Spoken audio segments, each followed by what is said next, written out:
बहुचर्चित आणि बहुप्रतीक्षित कोल्हापूर पुणे वंदे भारत एक्सप्रेसला अखेर मुहूर्त मिळाला आहे. आठवड्यातून 3 दिवस धावणारी ही एक्सप्रेस 16 सप्टेंबरपासून सुरू होत आहे. आज या वंदे भारत एक्सप्रेसची कोल्हापूर पुणे मार्गावर चाचणी घेण्यात आली. दुपारी 1 वाजता कराड रेल्वे स्थानकावर विभागीय रेल्वे मॅनेजर इंदू दुबे यांच्यासह अन्य रेल्वे अधिकारी हे या एक्सप्रेससोबत दाखल झाले. या सर्वांनी कराड रेल्वे स्थानकाची पाहणी केली. यावेळी प्रवाशांनी वंदे भारत एक्सप्रेस पाहण्यासाठी मोठी गर्दी केली होती.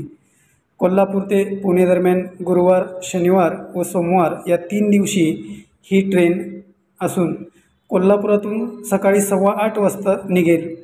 ती मिरजेत 9 वाजता, सांगलीत 9:15 तर किर्लोस्करवाडीत 9:45 व कराडला 10 वाजता तर सातारला 11:15 वाजता, पुण्यात 1:30 वाजता पोहोचेल. पुण्याहून दुपारी 2:15 वाजता ही परत सुटेल. ती कराडात 5:25 पोहोचेल तर 7:40 कोल्हापुरात पोहोचेल.